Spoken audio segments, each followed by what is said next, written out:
Shri astrology ఈరోజు రాశి ఫలాల్లో తులారాశి వారికి గోచార రీతిగా శుభ ఫలితాలు పూర్తిగా వివరిస్తున్నాను.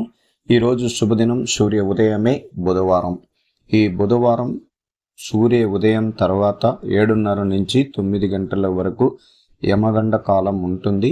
ఈ యమగండ కాలంలో కూడా చాలా ఇబ్బందికరంగా ఉంటుంది. కొన్ని వేగవంతమైన వాహనం నడిపేటప్పుడు కానీ, కొంచెం ఏదైనా పరిష్కరించుకునే మాటలు కానీ, ఇంట్లో గొడవలు అయితే ఎక్కువ చేయకుండా ఉండండి. అలాగే ఈ రాహు కాలం సమయం ఏమిటంటే 12 గంటల నుంచి 1:30 గంట వరకు ఉంటాడు. ఆయన ఆ 1:30 గంట సేపు ప్రశాంతంగా ఉండడం, ఎక్కువగా వేగంగా వెళ్ళకుండా జాగ్రత్తలు తీసుకోవాలి. నాకు జరగలేదు, అవసరం ఉండదు, దానితో నేను పాటించను అంటే ఆయనకు ఉండొచ్చు, కానీ జరగకుండా చేసుకోవాల్సిన బాధ్యత మన పైన ఉంటుందని ముందు జాగ్రత్త చర్య చెప్తున్నాను. ఈరోజు నక్షత్రం కూడా 10 గంటల వరకు అనురాధ ఉండి, తర్వాత నక్షత్రం జ్యేష్ఠ నక్షత్రం. అంటే 27 నక్షత్రాల్లో జ్యేష్ఠ నక్షత్రము కొంచెం చాలా విషయాలలో తలకిందులు మారే అవకాశం ఉంటుంది. చంద్రుడు ఏమో మంచి స్థానంలో ఉన్నాడు, కానీ నక్షత్రం 4 పాదాలలో కూడా చంద్రుడు వేగవంతానికి చాలా ఇబ్బందికరంగా ఉంటుంది. అందువల్ల సూర్య ఉదయం నుంచి సాయంత్రం వరకు ఏ కార్యక్రమాలు చేయాలి, ఎటువంటి కార్యక్రమాల్లో ఎంత సానుకూలం చేసుకొని ముందుకెళ్ళాలి, ఎంత ప్రశాంతతగా చేసుకోవాలి, అది ఇక్కడ పూర్తిగా మనం గమనించాల్సిన విషయం. ఎందుకంటే ఈ జ్యేష్ఠ నక్షత్రంలో చాలా బలమైన దూకుడైన విషయాలు జరగచ్చు.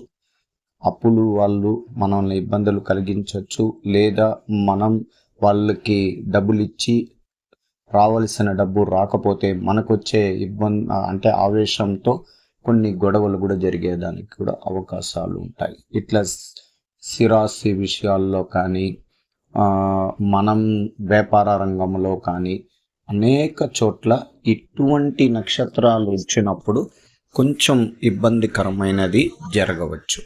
అలాగే కుజ గ్రహాధిపతి ఆయనకు తృతీయ చూపులు ఉంటాయి. అంటే 4వ చూపుకు వచ్చేటప్పుడు తులారాశిలో చూస్తుంటాడు. అందువల్ల ఉద్రేకమైన మనస్తత్వం ఉంటుంది. కార్యక్రమాలు చాలా బలంగా జరగాలి అని అనుకుంటారు. రాజకీయ రంగంలో అనుభవస్తులుగా ముందుకు సాగడానికి ఎన్నో ప్రయత్నాలు, విజయ ప్రయత్నాల కోసం ఘాటుగా ప్రయత్నించే వాళ్ళు సగం మంది ఉంటారు. ఉద్యోగాల్లో పదవిని అలంకరించాలంటే, ఉన్నత పదవిని అలంకరించాలని గట్టి ప్రయత్నాలు, పరీక్షల యందు అంటే చాలామంది గవర్నమెంట్కి సంబంధించిన పరీక్షలు రాసిన వారికి వాళ్ళకు శుభవార్త వస్తుందని ఖచ్చితంగా చెప్పవచ్చు. అందువల్లనే ఎప్పుడైనా కానీ గ్రహాలలో బలం అనేది ఉన్నప్పుడే శక్తివంతమైన కొన్ని విషయాలు జరుగుతుందని మనం పూర్తిగా గమనించుకోవాలి. ఈరోజు ప్రశాంతంగా మన కుటుంబ సభ్యులతో దైవ అనుగ్రహ పూజల్లో లక్ష్మీ నరసింహస్వామి గుడికి వెళ్ళి దైవ దర్శనం చేసుకోవడం, ఆరోగ్యపరమైన విషయాల్లో కొద్దిగా ఇబ్బందికరంగా ఉన్న వారికి వాళ్ళకు వైద్య సదుపాయాలతో వాళ్ళని పూర్తిగా నయం చేసుకునేదానికి అవకాశం ఉండాలి. అలాగే మానసికంగా ఒత్తిడితో చాలామంది ప్రేమలో వైఫల్యం చెంది చాలామంది ఉంటారు. చాలా మానసికంగా అది తల్లి ప్రేమగా ఉండొచ్చు, తండ్రి ప్రేమగా ఉండొచ్చు, బిడ్డల ప్రేమగా ఉండొచ్చు. ఈ ప్రేమ విషయాల్లోనే చాలా చిక్కుముడిగా ఉన్నది. దాన్ని సంపూర్ణంగా మనం జయించాలంటే ఒక్కరోజు, ఈ రోజు నుంచి ప్రారంభమవుతున్న గురువు ఈ అర్ధరాత్రికి మనకు భాగ్యరాశిలోకి సంచారం చేయబోతున్నారు.